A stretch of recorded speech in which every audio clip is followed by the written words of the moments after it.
That's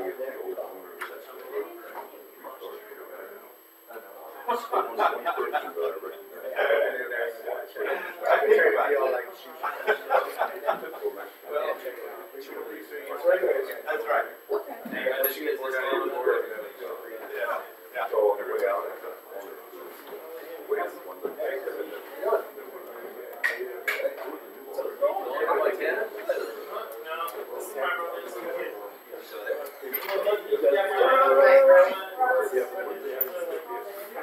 How's it going? Good, how you doing, Mike?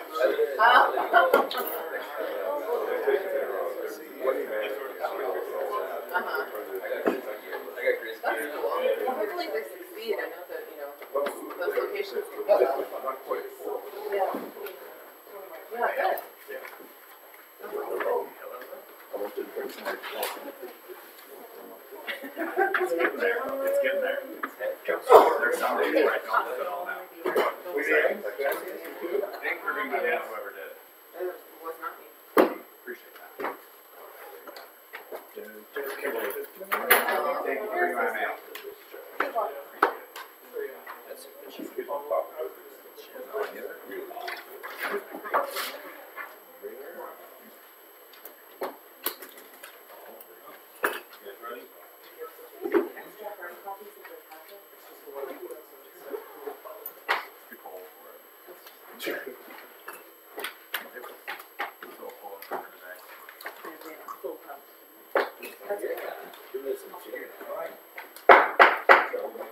Alright, let's bring the December 4th, 2017 Phoenix City Council meeting to order. Roll call, please. Councilor Westover? Here. Councilor Warren? Here. Councilor Baker? Here. Councilor Schneider? Present. Councilor Chung? Here. Councilor Cameron? Here. And Mayor Leff? Here. Pledge allegiance, please.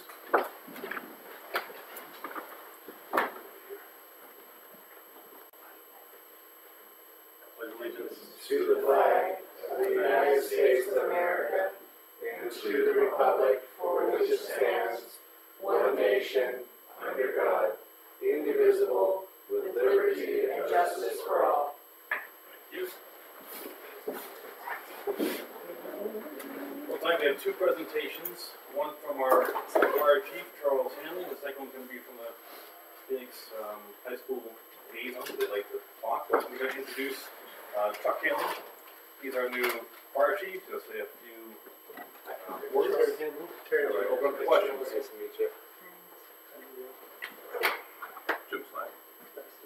Good morning. Sarah Westover. Doug McGarry, city chair. All right, Chuck, take it away.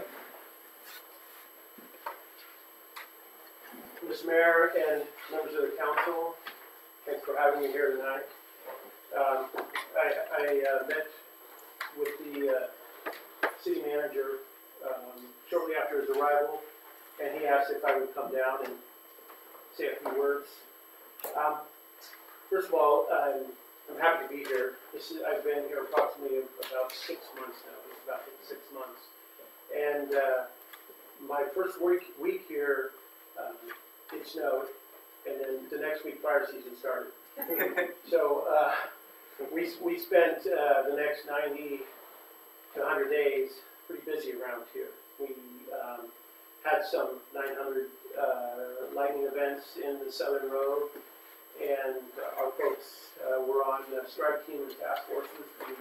We spent a lot of time over on the coast, and then we went up to Central Oregon, up to Washington, and down into California. So we spent a lot of time on the road and a lot of time out on fires here. We feel very fortunate. I think the biggest fire was around 50 acres in our area, which is great news. And then, trying to settle in to a new job in a new area.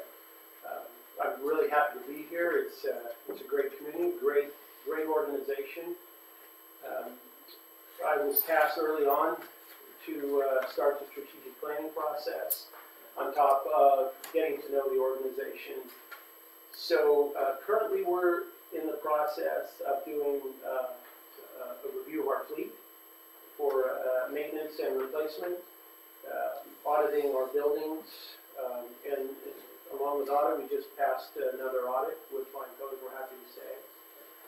In our budgeting process, I've been conducting these strategic planning processes with our folks to kick off that strategic plan. And I most recently did a walkthrough of one of our buildings with the city manager that happens to be owned by the city of Phoenix.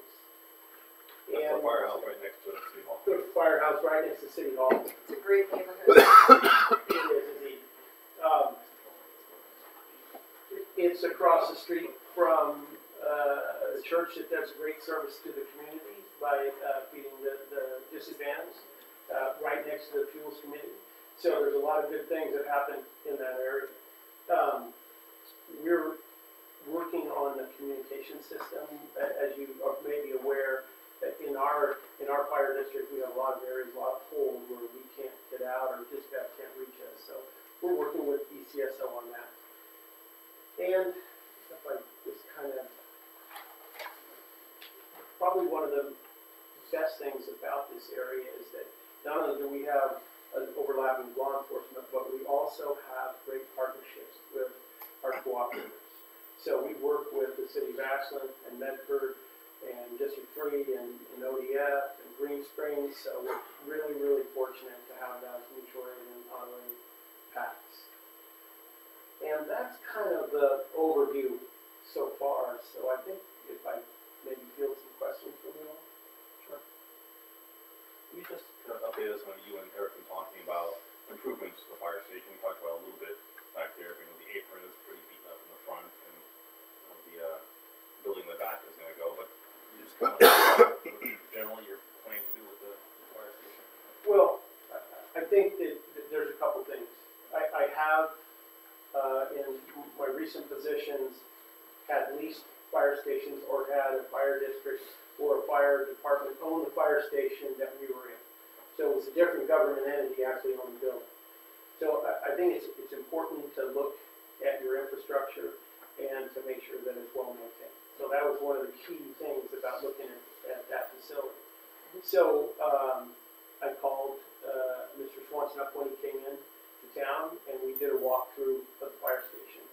And that fire station is somewhat unique in that there's a barracks that is separate from the apparatus floor, which is a typical arrangement where you would have maybe for a forest agency, but not a typical for a municipal or a fire district. So that was one of the things to consider when you're looking at that, how to make it secure, weatherproof it, make a good flow for business between the fire department and the community, or the fire district and the community. So, you know, the paint schemes don't match, for example. And the apron is broken up, but the depth of asphalt is not very deep. So one of the things to consider us going in there and replacing that apron is that it's probably going to break down again, unless we go to concrete or a lot more base under it. But for example, looking at, you know, for leaks, for you know, pests and rodents, there's a storage building in the back that's falling down. There's just a lot of things that need to be fixed there, and so that number kind of piles up. And then most recently, the heat pump went out, compressor went out on the HVAC system. So we're in the process of doing emergency repairs on that, and then getting a quote for a long-term replacement because the unit's not made anymore. So basically what we found was there was a pretty good laundry list. So I've been communicating with Eric on that. You had mentioned that you just went through the strategic planning process. Can you name for us a couple of the priorities that the department is going, or prioritizing right now? Yes. So the first thing we did in conducting that strategic planning process was sit down with the employees and go through an analysis that you're familiar with SWOT analysis. I'm sure you saw your strategic planning you did recently. Looking at our deployment model, looking at partnerships, looking at apparatus replacement and maintenance, our fire prevention program, response times. What are the differences between what the district was doing maybe 10 or 20 years ago and what the call volume is now? So we've got about a 15% increase in call volume this now, the vast majority of the calls are on South Pack. They're really on the I-599 corridor. So less and less incidents, with longer response time, much more compressed. So while we do serve the community, over 100 square miles, a lot of our work is now between Ashland and Medford. A lot of auto aid into Ashland, a lot of auto aid into Medford, conversely, a lot of auto aid back to us. Significant amount of commercial fires and incidents along South Pack. A lot of vehicle fires and incidents involving big rigs, for example. And that doesn't change. We just go from the summer season to the winter season. Employee development. So there's a number of things that we identified. So, and then breaking those down into administration, operations, and prevention, and then prioritizing within those three groups. So that's essentially where we are right now. From there, we'll develop initiatives once the board has established its policy priorities. For example, they may say that EMS is the highest priority and they want us to upgrade to medics on all units every day. Or they may say that public outreach is the #1 priority. So we fit the initiatives to the board priorities, and that's essentially where we are. Great, thank you. Could you say a little bit about the people that work under your jurisdiction, about how many there are and the challenges, if there are any, trying to keep yourself at full man? You bet. So we have 24 career folks, and we have that's line personnel. That's not management. 24 line personnel, and we roster approximately 24 volunteers. But in reality, what we have are student firefighters and summer firefighters. The actual volunteers, that is those folks that, it's a legacy sense of obligation for them. There's actually very few of those. It's very difficult to maintain that. What I have, in working with volunteers in the past and in combination agencies, what you're up against is you have competing priorities and a legacy sense of obligation. In the community, has a volunteer fire agency, and so when folks are grown up, that's what they do, you volunteer at the fire department.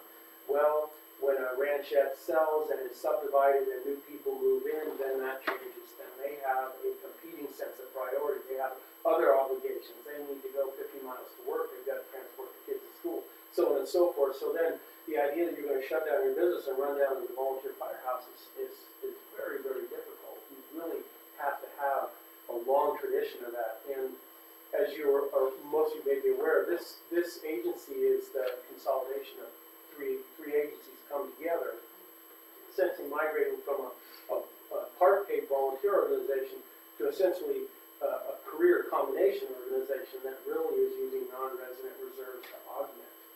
And we are losing 3 to 6 of those students every 6 months or so. They get hired.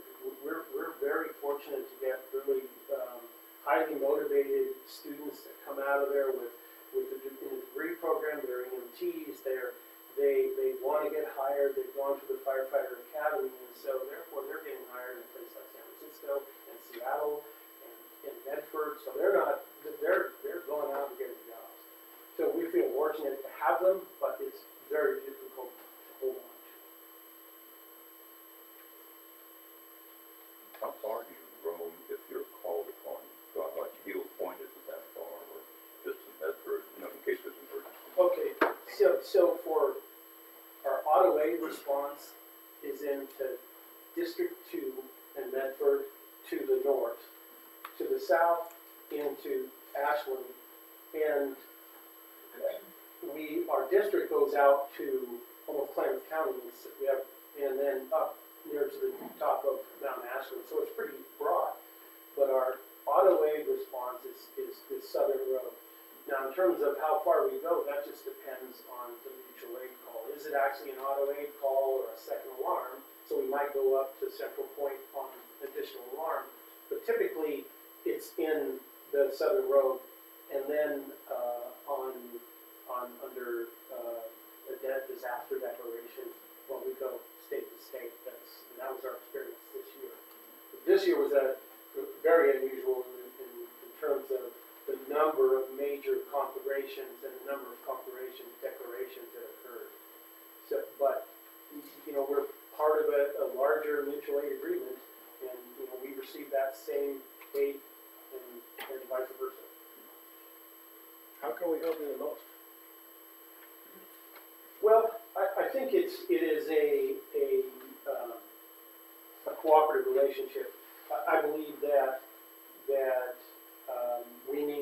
we as an organization need to listen to the community, to take care of the equipment that we have, that understand that if I brought something to the city, that it would be a real need, for example, or this is a real story, that we are an open organization. So anytime someone were to need something, have a question, they just simply need to call. And if we're not there, it's only because we have limited staff. But be persistent. And I have to tell you, I think our folks are pretty remarkable and very resilient. As you're aware, they've had a change in leadership 4 times in the last 2 years. So that's difficult on any organization, and I think they've done a great job in keeping it robust. It's just that, it's not that we're fraying at the seams, it's just simply that we're more like bulging, if you will. Our call volume is going up, and we haven't added additional staff in many, many years. So, you know, once again, if we go out to the public, or we're in the process of making some changes, I would certainly ask that you would call if you have a question about it, because we're going to have to redesign what we do. We're going to have to demonstrate to the community that we're using force multipliers. That could be equipment, that could be technology, that could be auto aid agreements, which means that it may not be us showing up at your door, it may be another agency, and vice versa. But those are some of the changes that we're going to have to make to be as seamless as we can. And I think that the public, you know, in my past experience, if you demonstrate that you are maximizing your efforts and that you are, you know, open to input and to comment, that it goes a long way. And I would just only simply say that if people have questions, that you would direct them to us, and that we're more than willing to come and talk to y'all. But at this point, it is what we're doing right now is exploratory. I'm turning over all the rocks and asking a lot of questions, if you will. I mean, you know, for an organization our size, we just went through the process of hiring general counsel. Well, that is a process. That is a request for qualifications. That's 90 to 120 days. So just that simple thing takes 4 or 5 months to get that done, and that's a lot for a small organization, quite frankly. Same thing with doing a fleet study. So some of these things just take time. So now when you look at the pie that shows your service calls, you'll see that a huge chunk of them are medical. Indeed. A very, very small slice is actually fires. In different parts of the country, you'll see paramedics out there that go to the scene of a medical aid situation. In our area, a fire truck goes out there. Indeed. Any thought of, instead of sending a whole fire truck out there, sending paramedics to a medical? Well, we've talked a little bit about that. So we have a very large area, so we oftentimes go from call to call.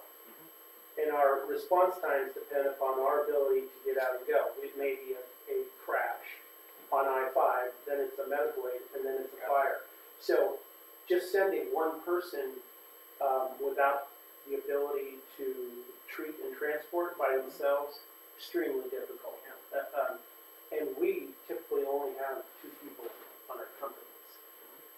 So the other thing to consider is that in terms of apparatus, a well-maintained fire engine will last a lot longer than SWATs, 4 to 5 times longer. So in terms of, you know, alternative, if we have additional staffing, that may be a consideration. What we're trying to do is maximize the average of 6 people that we have on duty every day to cover 3 communities. Makes sense. So this may be a question for our city attorney, but with the lease agreement, I was looking through it, and I don't know if it's clear or not, but for some of these improvements, you know, HVAC system and the apron and that stuff, how does that work with the lease agreement? I haven't seen this particular agreement. This one, isn't it in the packet? Yeah, I didn't study that particular agreement. Oh, I actually worked with Bill Robertson, who was the chairman of the board for a while, and former attorney, their attorney. And it's over $5,000 that you come to the city to get the AOK. Okay, yeah, I saw that number in there, and anything that looked like, structural improvements and things like that. So would you then make a request, what I'm hearing is you would make a request to the city council for these improvements, and then we would take a look at them? How does it work then, Mr. Mayor? It would be just, he just go to the city manager and say, we're thinking about doing such and such, and Okay, the city has to say, okay, we're gonna do that. I don't think you have to come to the city council for approval for every repair. oh, no, Put over absolutely. 5,000, right? But I don't believe it has to come to the city council. Yeah, oh, sure, obviously there's a cutoff somewhere, right, if, you know, so I'm just wondering where that is. I wanna make sure you guys are outfitted and supported properly. You know, if you've got crumbling concrete and no heat, that's a concern, so. Well, I think one of the things that we were looking at is that at what point is the amount of repairs more than the value of the building and the property, and where does that fit into the city's overall plan? So, for example, if we were to put a slurry seal in and just do a canvas patch on that apron at 3 inches of depth, it's gonna crumble again. So that needs to be re-engineered, for example. The existing heater, you know, we're replacing the pump, it's about $2,000 to make a replacement, but we're basically replacing it with an obsolete model. Because the full replacement of the HVAC is almost $10,000, and it's 8 to 10 weeks out, and we'll be practically in spring before that's done. So therefore, we are gonna make that repair, have to do that for our employees. But then when you count paint and taking down a building in the back and all that, you start to say, okay, we need to sit down with the city and say, where does this fit into your strategic plan? What's the best thing for us to do? Should we make these minimal repairs? And hey, you know, can we really keep up on this? What's a better plan that we can maybe work out together? You know, and let me give you an example of what somebody city might say. Somebody might say, well, we might want to use that as a satellite.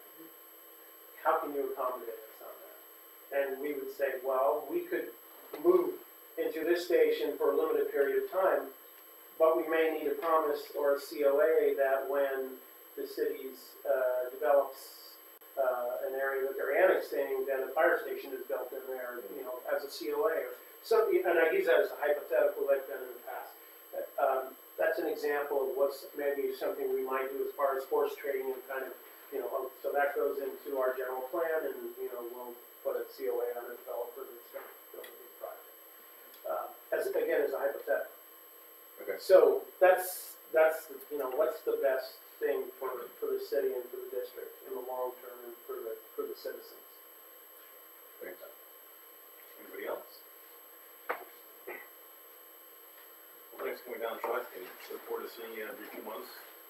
Thank you again. Updates. Thank you. It's been a pleasure. Nice meeting you all. Thank you. Our high school liaisons, if you guys wanna say anything, you can come on up and say a few words. I don't think we really have anything to say. Okay. Would you guys mind reporting kind of where you're at with the leadership program right now, and Let's come on up. Come on up. Put you on the spot here. what's going on with leadership at school, or? We'll excuse the Montana swear. Okay, so we actually have our first meeting of like other leadership students next week. And it's the first one of the year, so it's kind of exciting because we finally get to actually be liaisons between the school and the city because we haven't had that chance to like necessarily sit down with them and like tell them what we're doing here and like what we've been learning here. So it'll be really fun and exciting. And we finally got that down. It took us like 3 months to set up the meeting. So. Yeah, that was insane. Yeah, the whole system, it was super confusing at first because we didn't like the way the setup was last year and the years before because the school felt as if they weren't getting anywhere with the students, and so we are trying a whole new system where we're trying to make it work. And so the agendas it's exactly kind of like making a city council in a sense and so we had to make agendas, how we're gonna format it, everything like that, and then today we had some mishaps, but then we got on track and it's looking good. Cool. Progress. Of course. So It's when been we, busy, we've been taking notes and then sending them in and then back and forth with all the, with the president and, We're working with the principal and stuff, so. so next meeting you should have something to report from the school side maybe? oh, definitely. Yeah. How many students are involved? So there was one student from each advisory class, who was like council representative, so it's like about 30 students. And then there's ASP and us, and then like the, media ambassadors, so like people involved with like PhD and stuff, which is our, like, school news broadcaster. Which was about 10 people. So yeah. You guys gonna have a busy meeting? Yeah, it's quite insane. Today we had a meeting where we were talking about all the setups and everything because it was messed up last year and had the grade system with all the kids and it's looking good, yeah.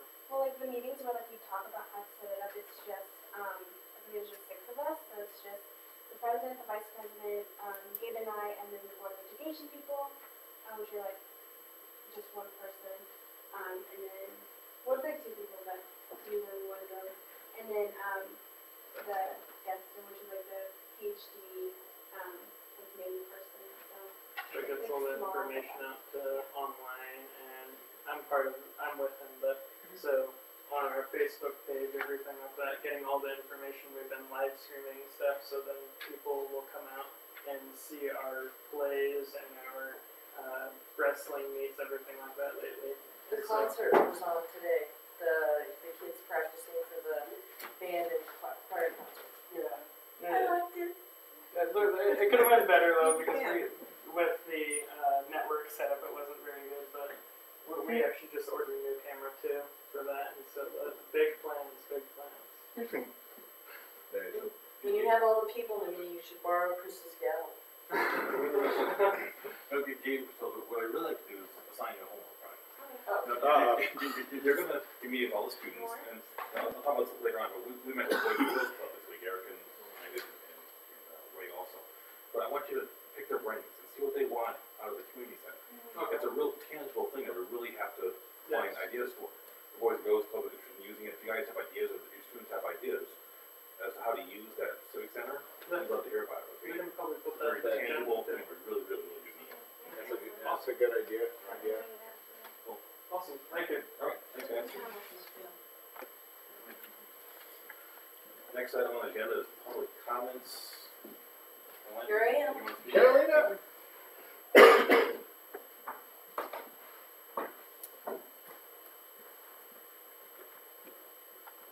Carolina Marshall, 142 West Bowles Road. Live, work, and eat here. I wanted to thank Ray for saving my life. I was a pedestrian and I was crossing at the crosswalk. And he said, the farthest car doesn't see you. And I was watching that farthest car and it didn't see me. I'm walking across the street, so I stopped by the cars that were all stopped. And I looked around and he was going to pull right into the crosswalk. And he saw me, oh my gosh. 2 high school kids, they were talking, whatever. Oh, he slammed on his brakes and just gave him a big smile, waved to him, but he didn't see me. And I would have walked right in front of him because everybody was stopped. Where? When you cross from, I had been at the Rite Aid opening and was walking across on the Dutch Road side across Main Street, where there's the signal, like going across toward the Ray side. And so they're stopped here, they're stopped in the 2 turn lanes, and they're stopped in this lane, and then he's coming in the far lane. So I'm walking. Yeah, well, no, and he's gonna turn right to go down to the school down Rose Street. But he just didn't see me, because I was walking across the street. And everybody was stopped, and he wasn't paying attention. It was really interesting. Just be aware of pedestrians, I guess, is what all I could think, but I knew he didn't see me, he didn't. But that's an aside, we just, thank you, Ray. And we had our Christmas tree lighting last night. And Terry and his wife came, and Jim, you were there, right? I saw you there, Oh, I and Chris and his daughter. City camera. Well, and Cindy, anyway, it was absolutely glorious. The biggest turnout we've ever had. We had over 100 people there. The treats were beautiful. Cindy helped with the ornaments and with getting kids to put them on there, and Chris brought the sound system, and Jim was there. We were shining lights on him. Terry's agreed to come and play his guitar next year, and to remind him, and choir girls came from the high school and sang. Santa and Mrs. Claus were there. The police brought Santa and Mrs. Claus. It's so classy. They come on, their lights going. It's really exciting. And we sang and we had treats, and it was really a community event. And in the banner, we put up a nice banner. The sign guy, John, made our banner, and he made it so that next year when we're at the Civic Center, we can put that on there, and it won't, we can change it to whatever we want. And he's excited about that. And anyway, it was truly, it was really special. And at the last minute, I always get all stressed. It's going to come, it's not going to be help, and it's never like that. They were showing up in droves. Rod and Joni, Rod from the Central Neighborhood Church, made all the copies of the lyrics. They showed up with those, and Terry Chavez brought the hooks to hang ornaments. And we didn't put any tinsel or garland on. And it looks pretty good. They came and decorated before the public works, so it looks symmetrical and nice. And then our kids, put a big blob on the side, and you could tell we're kid-eyed and all that. So anyway, I'm sure my 3 minutes is up. Thank you. Oh, and Jim came and had dinner with us. I'm sorry? You came and had dinner with us. Yes, I did, about last month. Yes. And the next dinner is December 14th. I don't know what we're having, but it'll be delicious. Thank you very much. We have with us in the audience Bob Strasser, one of our commissioners. Thanks for coming by. Do you want to say a few words, or you don't have it? I don't mean to put you in the spot. This is okay back here? Whatever you want. Okay, well, just to let everybody know, we did finally receive some of the retail tax money on marijuana sales. To say that it would in any way compensate for the impacts on our public services, code enforcement, law enforcement, natural resources would be incorrect. Yeah. But we received in the high 400,000 range. So if we hired 2.5 sheriff's deputies, that would take up all of that. Yeah. So we're still discussing that. We're still working on some of the ONC issues, some of the sequestered funds on that were released. So get a little bit more there. We contacted Bob regarding a grow close to our border, right in our bordering, to help us through, try to help us with code enforcement with the county. Appreciate that. That was turned over to code enforcement that day, and we have 3 code enforcement officers with about 960 open cases. Yeah. The heavy burden. I'm surprised we haven't burnt all 3 of them out. As we move down the road, we have an entire audit of the code enforcement unit that we're going to have to talk to about philosophy. From the board of commissioners, we need to sit down and talk amongst ourselves. Currently, it's all complaint driven and compliance oriented. The problem with that is while we prefer to operate on the complaint driven aspect, where does compliance really start occurring? And how long does it take for it to occur? So some cases have gone on for 2+ years. One of them had 150 phone calls, 40 visits by the sheriff's department. And it goes on and on with site visits, but we don't have the resources to be able to put that much into one code enforcement complaint. So those are issues that we discuss. Thanks, update. Appreciate it. Thanks, Thank you. Thank you. Next up is the consent agenda. Only 2 things in the consent agenda.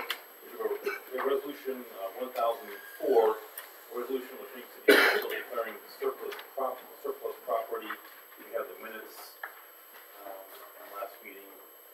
As you've heard, the city is going to shut down where Urban Renewal is currently housed.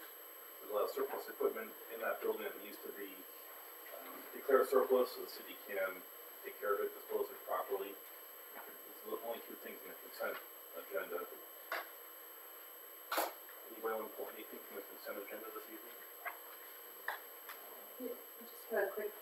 I don't know if it requires pulling this item, but I wonder about, notice that most of us aren't using the, what do they call it, the, iPads, tablets, because most of ours don't work. So I wonder if it's worth, adding them to this surplus if we wanna deal with them in a different way. We should, Why don't we share it with Eric and see how he wants to okay, we can do it another time. That's actually not a bad idea. Unless you guys want to do a work study session beforehand, and I can show you how to work them. No, Oh, mine, I'm glad yours, mine does not work, period. Oh, it was a learning curve for sure. No, mine is like does not start. Oh, that's No, it probably. doesn't work. That was a, I was just needling. I know how to use computers. so that said, I'll entertain a motion to approve the consent agenda. I move to approve, to accept the consent agenda as written. Second. Any more discussion? Okay, with that said, let's, have a roll call. I'll just, all those in favor of, approving the consent agenda, please say aye. Aye. Any opposed? All right, approved unanimously, thank you. Next item up is item 8, new business renewal board member orientation. Eric put a lot of work into, obviously, what's going on over here. And I'd love to have him here to go over his body of work. He's not here this evening, and, it's tough to contact right now, communicate, do what we need to do. So what I'm thinking about is covering this the next meeting, maybe before the meeting, if the meeting is full. I really would like to have him here to cover what he's laid out.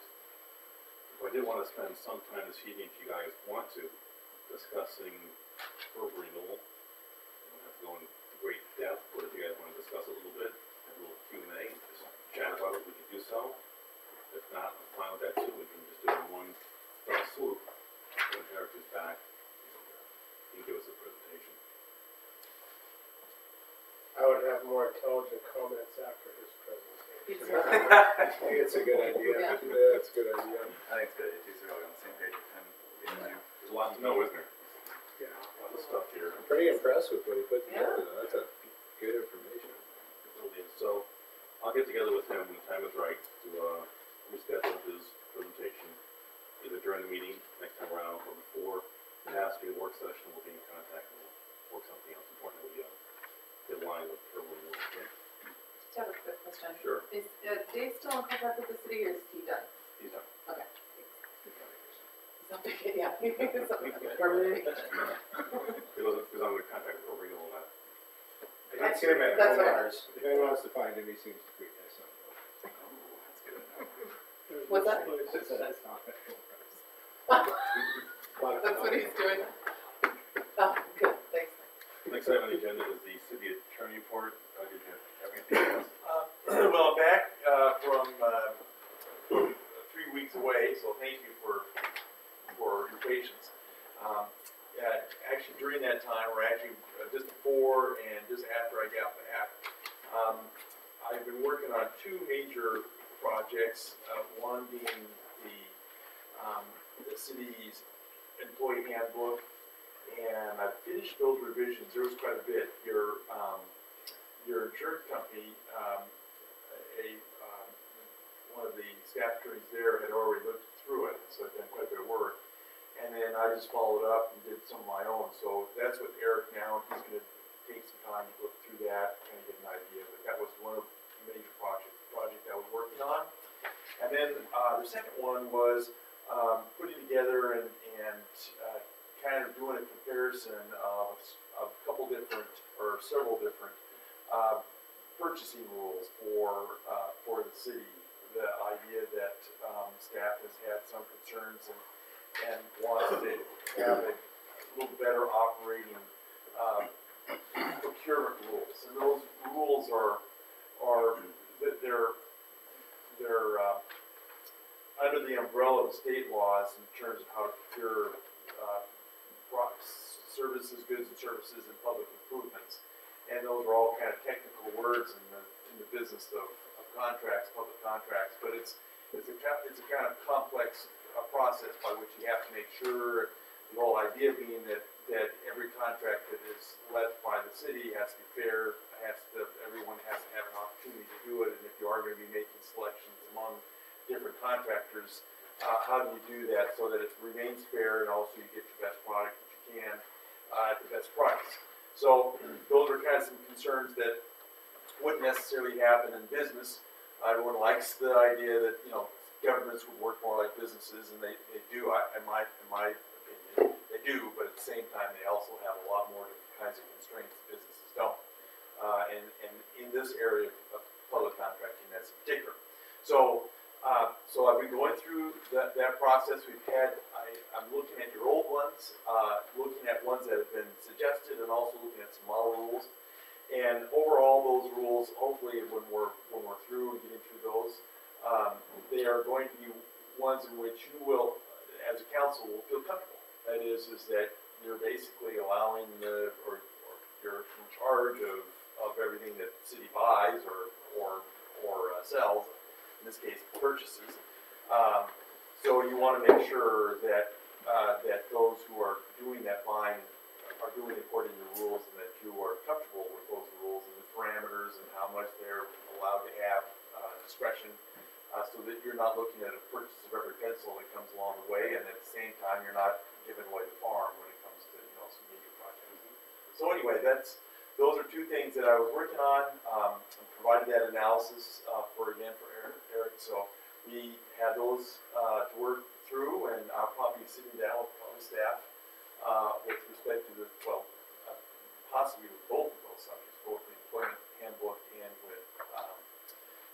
with purchasing rules, and then we can kind of get together a little bit more and see what it is that Taylor policy wants to do it. Thanks, Doug. Appreciate it. City manager report, your report, I'd like to report on a couple of things, I think on his behalf. As far as the Civic Center goes, you may notice all the pilings are in the ground. Some had to go 30 feet down, some far back they're putting them in, they just slide right through, there's nothing there. But the pilings are in, they start pouring concrete. So the concrete comes out the day, and they've got concrete poured in a large section of the new Civic Center, which is great news. I guess they're pretty much on track with good weather. They're able to make up some time that was lost with the spring having to be redirected. I'm going to meet with Eric and some people from ODOT, Art and Gary, Friday. Talk about some things regarding ODOT plans for the city. And also Eric, myself, and Ray met with Greg. He was here last time, and the city council weren't here, but we had the Boys and Girls Club representative here. And I mentioned it, I think Eric mentioned it, that we would really like to lock in some ideas with the Boys and Girls Club for how to use the new Civic Center. And we toured the green property building, the urban renewal building, as you go into Blue Heron Park. There's a house there. It's just too small for them. And then we went over to the Civic Center and took a look at that, and they're pretty excited. They have up to 200 kids that do need a place to go, maybe once or twice a month, use that facility. It's kind of cool. They like the way it's laid out, the open area on the inside. It's, I think it'll be used a lot by the Boys and Girls Club. As far as the mayor's report is concerned, I did attend the Rogue Valley MPO policy meeting. It was fairly uneventful. One of the ideas, one thing that was approved was some projects that ODOT is doing, and they're paying for it out of their pockets. It was approved. There's no dollars coming out of the MPO. It's all ODOT funding for their projects, and it was approved unanimously. RVTD funding came up, a little bit of consternation on how to do RVTD funding with some changing rules. They kind of punted that down the road, and we'll talk about that in the next few months as far as funding for RVTD. Christmas tree lighting on Carolina, went over that. It was a nice event yesterday. A lot of people there. Huge amount of huge showing. It was nice.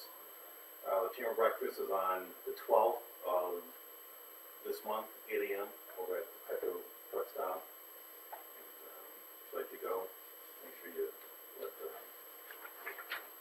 Chamber get those. Okay, great. You do that later on then. And that's it for me. Let's go on the table. Just a question, I'm sure, but there was rumors, previous months and months ago about Petro having to move. Is there any more about that? What I've heard is that Petro, I don't think I'm speaking out of turn to say they're about 29% from their lows. They were down literally 60%, and they're coming back off their lows. There was a new gas tax, diesel gas tax, passed down in California. It's good for us. Sometimes, types of negative ramifications and unforeseen consequences for them, I think a lot of truckers are coming up here and not paying 36 cents extra per gallon of diesel fuel. And I think they're getting some more business from that. So they're doing better. And also, the truck stop that was up for approval over in town, the 5-acre truck stop, the old truck stop, there's a new person trying to redevelop that area. And it was appealed by the former owner of Petro. And he won his appeal. So now the owner has to, you were at the meeting also, the first. Yeah, I went to that. I went, and he won that appeal, I went to the appeal committee also. And they approved the appeal, and now they have to do a traffic study. The big point of contention was there's no traffic study done. It's a fairly new use for that area. It hasn't been used as a truck stop for a long time. They're trying to say it's been a truck stop all along, but there's only 2 or 3 truck stops or trucks parked there for the past couple of years. So they have to go back and then do another study, and it might have a negative effect on the new owner because they may have to pay for some changes in the road, right? I think it'd be very expensive. So we'll see what happens. I'm sure Petro is happy that the appeal was won. Anybody else? As a tough exit, go from 70 to 20 real quick. So, we're on the table? Sure. Go ahead. So just a quick update, the CAC met, last week, I know all my weeks are blurring together. So the next, now that the housing element is done and has passed, the next couple of steps that we have, in terms of getting our comprehensive plan up to date, which is again really, important for our urban growth boundary expansion. So we have a land use, element that needs to be updated as part of the comprehensive plan. And we have, a local economic opportunities analysis, which needs to, be turned into an element as well. So that group will be meeting, I think we decided on the first Mondays. I'll have to go back and look at my notes in the minutes. And I think right now we're just looking to Evan and potentially start working with Matt, who we just hired on as a contractor, to help us get those elements up to date so that we can move forward with the UGB expansion. So yeah, it'll all come up to council when the elements are finalized. That go from the CAC to the planning commission, then to the council, just like the housing element did. So we have a couple more elements to look forward to. Okay, so they met last week? It was the week, I can't remember if it was last week or the week before, like I said. It was noticed, Evan sent out the public notice. I wasn't notified, so I'm gonna ask you personally, it's the 3rd time it's happened where I haven't been notified. And I really, really, really wanna be notified of the meeting, so Okay. if you could do me a favor, call me or I'll talk to Evan also. But I really wanna be notified of the meetings and not be notified again the 3rd time. So just personally, just. Well, I let me did know about mention that it. also. I did mention it in the council meeting before the CAC. Yep. And I mentioned the time and the location. And then it was noticed, and so if we're having issues with noticing meetings, then I think that that's an institutional level issue, and we need to talk about, well, what's the right way to do it? Just do me a salad or a favor and just call me or email me. Okay, I will. I'll talk to Evan also. I will. I also, one thing that our citizens are coming forward to do this and to volunteer, and I think that it's also really important that we listen to their feedback and really listen to them. So that's just something I think is really important, and it's really important to have additional citizen input as well. So if other folks know more citizens who want to get involved with the UGB expansion process and the updating of the comprehensive plan, that we should definitely add more folks. Okay, thank you. Not much to report, except for next week we have 2 Parks and Greenway Commission meetings. There's one on the 11th at 3 o'clock at Blue Heron Park. We're just going to tour a couple of the, we're going to tour Blue Heron, and we're also going to do a tour of the new Civic Center and the wetlands part, just to see kind of what's going on, so everyone kind of gets on the same page there. And then we have our regular scheduled Park and Greenway Commission meeting on the 14th here at 6:30. Look on my schedule. About a week or 10 days ago, Eric asked me to do a review of the next version of the orientation book for the council. So I finished that up and gave it to him. There's some things I got to work on, but there's nothing that's going to be a killer in there. So I think that'll come along, and we'll get that, I guess, early next year when we get just before the Christmas lighting ceremony, my wife and I went over to Shops at 24 to investigate the new Mexican restaurant, which was open under the new management. And the good news is there were a lot of customers in there. So that's up and running and doing well for us now. Not a vacant spot anymore. And that's all. I don't think you give yourself enough credit. You spend a lot of time going over that manual in the city council, right? Many hours. We appreciate it. I took it with me on vacation for Thanksgiving. I was too sick to do it when I came back, so. So your wife's like that. Just as Chris was saying, I printed out invites to the Chamber Breakfast meeting for December 12th at 8 a.m. And it's $15. And they asked if you could join them, they would really appreciate that. Okay. You went to the chamber meeting the other day, right? I did. Did that go okay? Yeah, we went to Amigos, and it went fine. We just did discuss them, they were getting the building up and going and appreciative of the new windows and having to download a new QuickBooks to get all the information in and get everybody on the same page. So they're moving forward on that. Also, Sean, what's up? Not much to report. I apologize for being gone the last meeting. We had our big Central Michigan High School Thanksgiving. Fed a lot of families, so it was neat something I couldn't miss, but I apologize for that. Alright. And that's it. It was a good event. Also Baker. Just special shout out to Carolina Marshall, Ray, and our chief of police. That event last night was aces. It was really good. I just had a sense of community there. You don't see that unless you go to the football games, right? It was really cool. It was really cool. People were singing, kids were running around, and Karen, you did a great job. And Chief, I felt so secure. All we had was cops everywhere. It was so cool. It was really cool because all the red and blues were going, so everybody else that didn't know what was going on, we were pretty safe. We had 3 cop cars. It was cool. And Ray, all you guys did was setting up the tree and everything. It just looks really good. I saw the kids coming here.